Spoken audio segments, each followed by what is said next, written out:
bonjour à tous, bonjour Laurent Berger. Vous avez peu dormi cette nuit puisque les mesures ont été adoptées à 4h40 à l'Assemblée nationale concernant la CSG, concernant également la possibilité d'une prime, la défiscalisation des heures supplémentaires. Et pourtant, ça ne suffit pas puisque des Gilets jaunes appellent demain à un acte 6 de la mobilisation. Écoutez, on a des mesures qui permettent quand même de redonner 10 milliards d'euros de pouvoir d'achat aux Français. C'est presque un mini plan de relance qui a été réalisé en seulement 10 jours parce qu'entre le moment où le président de la République a formulé les annonces et cette nuit, donc à 4h40, comme vous l'avez dit, où nous avons voté ce projet de loi à l'Assemblée nationale, il aura fallu seulement 10 jours pour que ce soit possible. Ce sera débattu et voté, je l'espère, au Sénat aujourd'hui. Donc ça va vraiment entrer dans le quotidien des Français dès le mois de janvier. Après, si certains souhaitent continuer le mouvement, moi je les invite surtout à participer au grand débat, c'est-à-dire à la phase qui est une phase de consultation de l'ensemble des Français. Il faut quitter les ronds-points pour aller dans nos mairies, dans les salles polyvalentes, les salles des fêtes, les lieux qui sont des lieux de vie démocratique et des lieux de débat. Des Gilets jaunes appellent demain, par exemple, à bloquer les frontières, notamment la frontière espagnole ou italienne. Qu'est-ce que vous leur dites ce matin ? Moi, je ne peux que les appeler, encore une fois, à accepter le dialogue. Il y a une main tendue depuis le début par le président de la République, par le gouvernement, par nous, parlementaires. Bloquer les frontières, c'est une solution ? Non, c'est évidemment pas une solution. Pas plus que bloquer des péages, bloquer des commerces. Ça a un impact négatif sur notre économie. L'INSEE l'a d'ailleurs précisé cette semaine, puisque le mouvement des Gilets jaunes, du fait de phénomènes de blocage, d'empêchement des Français et des commerces, a un impact négatif sur l'économie. Au cœur, justement, de ces préoccupations, on sait qu'il y a la question du consentement à l'impôt. L'une de vos collègues députés, Bénédicte Peyrol, propose ce matin dans les colonnes du Parisien que tout le monde paye l'impôt, un impôt dès le premier euro. Est-ce que c'est une bonne idée ? C'est une des idées qui doit pouvoir être débattue dans le cadre du grand débat. Vous y seriez favorable ? Pas forcément. Moi, je pense qu'en tout cas, il ne faut pas plus de taxes ou plus d'impôts pour les Français. Ça, c'est une certitude. Il y a beaucoup de Français qui ne payent pas, alors ils payent la TVA, mais qui ne payent pas d'impôt sur le revenu. Oui, mais vous savez, c'est un petit peu plus complexe que ça, le mécanisme de l'impôt sur le revenu, parce qu'on est tous exemptés aussi sur une partie des revenus que l'on gagne. Et puis, chaque Français aussi paye en effet et participe à l'effort national au travers de la TVA. Donc il y a un effort partagé de l'ensemble des Français. L'idée, c'est pas de faire peser sur les plus modestes l'effort national qu'on doit faire. Mais c'est en effet, vous l'avez dit, recréer du consentement à l'impôt, parce qu'on a vu aussi dans ce mouvement qui a existé, dans cette crise qu'on a vécue, que finalement on oubliait presque ce à quoi servait l'impôt. Pourquoi on collecte l'impôt ? Eh bien, c'est aussi parce qu'on a l'un des meilleurs systèmes de santé ou d'éducation au monde. Les Français, d'après un sondage publié aujourd'hui par le Figaro, sondage Odoxa, doutent de la capacité d'Emmanuel Macron à réformer. Moins d'un Français sur deux pense qu'il sera capable d'aller au bout de ses réformes. Est-ce que ce n'est pas un terrible désaveu alors qu'il a été élu sur l'image d'un réformateur ? Il a été élu sur cette image-là. Au-delà même du fait de la réforme, c'est vraiment la transformation du pays.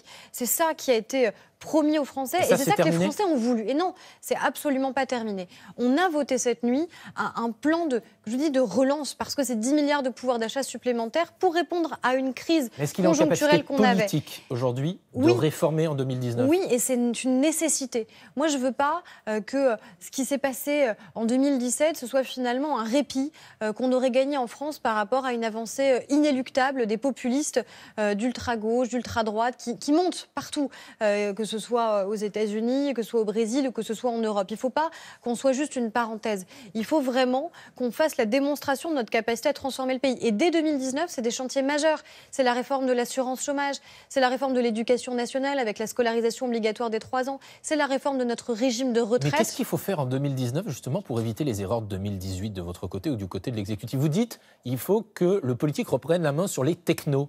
Mais est-ce que le problème, c'est pas qu'Emmanuel Macron est un techno ? Emmanuel Macron, c'est un homme politique.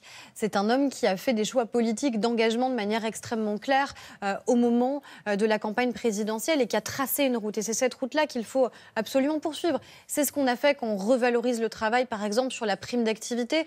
Et ce n'est pas des mesurettes. C'est extrêmement concret quand vous allez augmenter votre pouvoir d'achat de 100 € tous les mois pour les salaires qui sont les plus modestes. 100 € net tous les mois. La priorité pour 2019, c'est quoi alors pour faire en sorte de ne pas reproduire les mêmes erreurs ? La priorité pour 2019, c'est de démontrer qu'on a un cap réformateur qui est extrêmement clair et lisible. Et des réformes comme celle de la transformation de notre système de retraite qui, à la fois, permettent que 1 euro cotisé valent la même chose pour tout le monde, que vous soyez salarié du privé, du public, eh bien, c'est à la fois redonner de la lisibilité, c'est redonner de la justice aussi à notre système. Et ce qu'on a senti pendant cette crise, au-delà des Gilets jaunes, mais ce que les Français aussi ont dit, clairement, c'est cette soif de justice et de considération. Alors, il y a une soif de considération aussi qui vient des députés de La République En Marche. L'un d'entre eux, Sébastien Dano, a été exclu parce qu'il a voté contre le budget.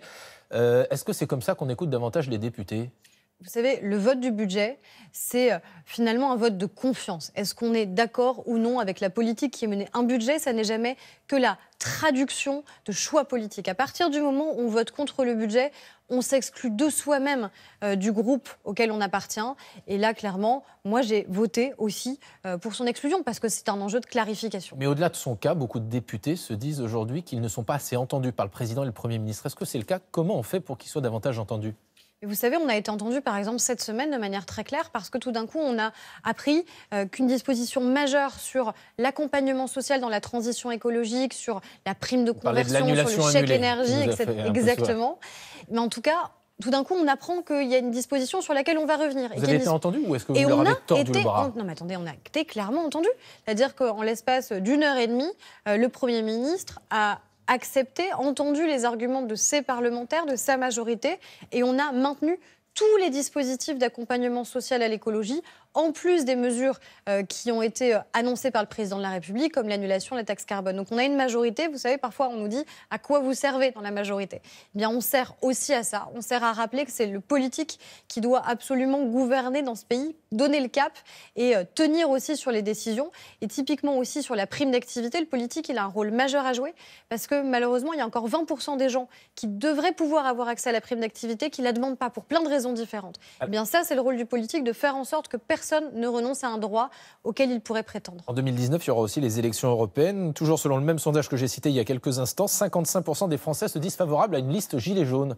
Vous leur dites pareil, les Gilets jaunes, montez votre liste. On sait que ça arrangerait plutôt La République En Marche parce que ça va prendre des voix à la France Insoumise, au Rassemblement National. Qu'est-ce que vous en pensez ? Vous êtes pour une liste Gilets jaunes ?